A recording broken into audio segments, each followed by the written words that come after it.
तुझे ना देखूं तो चैन,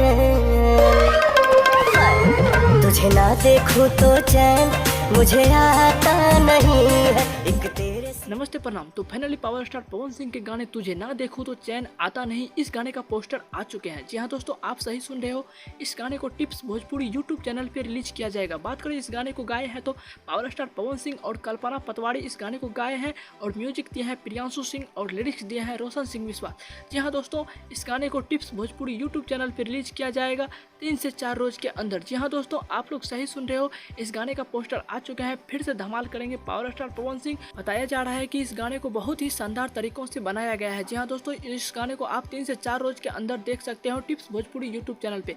इस तरह के अपडेट हम लाते रहते, तब तक के लिए चलते हैं। आप हमारे चैनल को सब्सक्राइब कर लीजिए। बाय बाय, जय हिंद।